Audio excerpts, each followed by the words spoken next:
आगे आ जाते हैं, अगले वर्ड पे चलते हैं और अब हम वोकैब को अब मतलब अभी से, अभी हम कोई निमोनिक्स के थ्रू नहीं जा रहे हैं, कोई माइंड मैपिंग करने नहीं जा रहे हैं डियर। अब हम बात करेंगे रूट वर्ड से किस तरीके से वर्ड को हम कनेक्ट करेंगे, रूट वर्ड के क्या क्या इंपॉर्टेंस होती है, अब हम थोड़ा सा उसके बारे में बात करेंगे। एक शब्द हमारे सामने है एंटी। एंटी एंटी एंटी एक रूट वर्ड है और एंटी का मतलब क्या होता है? एंटी का मतलब होता है अगेंस्ट। तो अगर कभी भी बात हम अगेंस्ट की करते हैं तो हम एंटी पे जाते हैं। आदमी कहता है मेरी एंटी हो गई है, एंटी एंटी एंटी मेरे भाई, एंटी माने अगेंस्ट, और एंटी आपको याद हो गया होगा। एक वर्ड देखो एंटीपैथी आ रहा है, तो एंटीपैथी कैसे याद रखेंगे? एंटीपैथी याद करने के लिए दिमाग में कुछ और आना चाहिए। क्या आना चाहिए? मैंने कहा इधर आ जाओ भाई मेरे। क्या?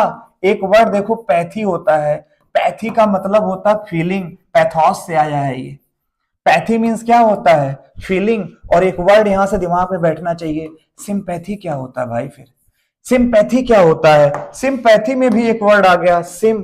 सिम वर्ड भी कहीं देखा होगा सिनोनिम में। सिम का मतलब समान और पैथी माने फीलिंग। सबके लिए समान फीलिंग है, इक्वल फीलिंग है, तो उसको सिंपैथी कहा जाता है। और एक वर्ड यहीं से आ जाएगा इम्पैथी।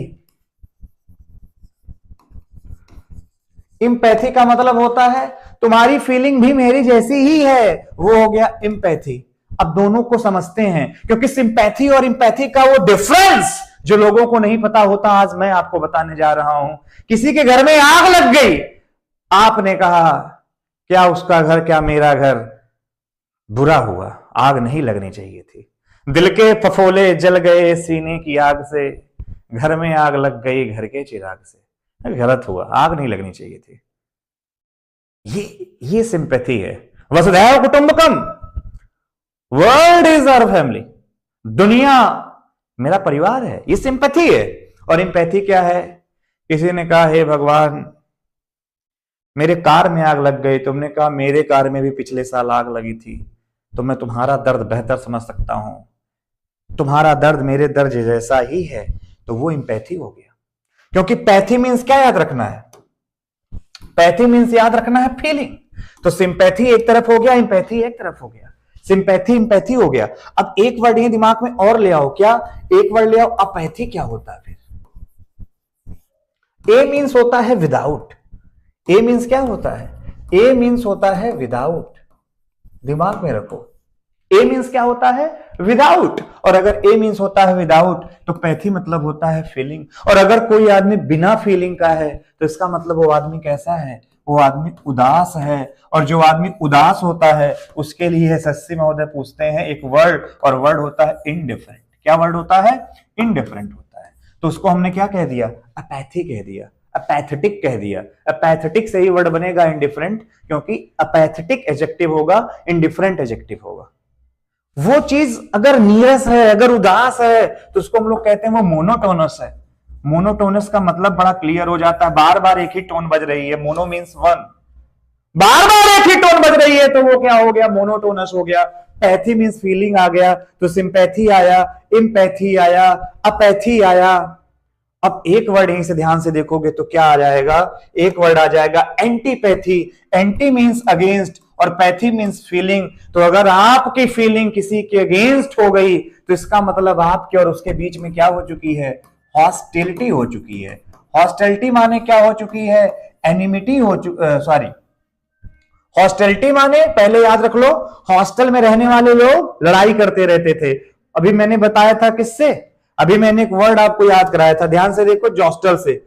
अब हॉस्टल से क्या क्या याद रख लेना है कि हॉस्टल में दुश्मनी आपस में रहती है कि बीड़ू उधर नहीं जाने का, तो दुश्मनी आपस में रहती ही रहती है। तो हॉस्टिलिटी हम लोगों को अपने आप तैयार हो जाएगा। तो एंटीपैथी, हॉस्टिलिटी, ये अपने आप दुश्मनी के लिए आपको याद रखना है। एनिमिटी, एनिमिटी, ठीक है। चलो ये याद हो गया हमें किसके बारे में? एंटी से पहला वर्ड क्लियर हो गया। दूसरा वर्ड क्या लिखा हुआ है? एंटीडोट। एंटीडोट आप समझते हो, आदमी कहता है जहर इनको अगर किसी सांप ने काट लिया है तो इनको एक काम करो, कोई एक अच्छा सा एंटीडोट दे दो। एंटीडोट से क्या होगा? जहर पे हम काबू पाने की कोशिश करेंगे, जहर का शरीर के ऊपर कोई असर नहीं होगा, इसका मतलब कोई इनको एंटीडोट दे दो, एंटीडोट उसके अगेंस्ट, ठीक है। एक वर्ड लिखा एंटीपायरेटिक। एंटीपायरेटिक क्या होता है? एक वर्ड होता है पायर, पायर, और पायर को याद करने का तरीका पायर, इट मींस फायर, और फायर का मतलब होता है आग, आग का मतलब होता है फायर। तो फायर और फायर प्रोनाउंसिएशन में सेम लगते हैं दोस्त, और वो भी आपको याद भी हो गया होगा। क्या फायर और फायर को दिमाग में रखना और एक वर्ड बनाना पॉसिबल है? चलिए देखते हैं। अगर कभी मैंने कहा कि भैया ये आदमी क्या है, पायरोमैनिक है, तो वो पायरोमैनिक क्या होता है?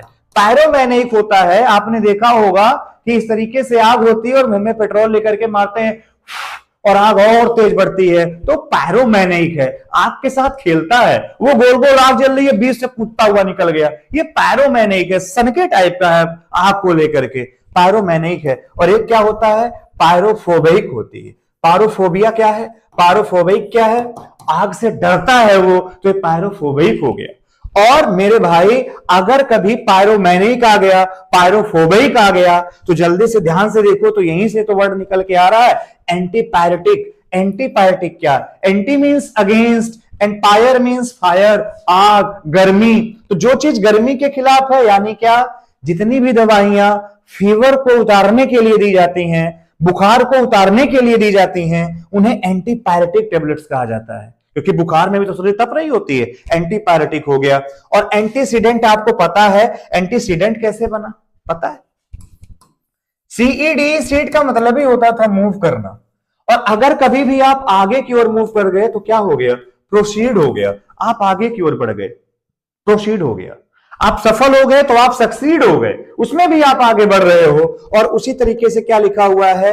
एंटीसीडेंट, तो इसका मतलब क्या है? मूवमेंट के आप पीछे हो, तो आप एंटीसीडेंट हो, आप कहीं पीछे हो, तो जो पीछे आता है, पूर्ववर्ती है, वो एंटीसीडेंट होता है। तो एंटी देखने में देखा जाए तो छोटा सा रूट है, अगेंस्ट का मीनिंग देता है, लेकिन मेरे भाई एंटी से बहुत सारे वर्ड बन सकते हैं, और ये कुछ वो वर्ड थे, बेसिक वर्ड थे, जो पेपर में अक्सर पूछे जाते हैं।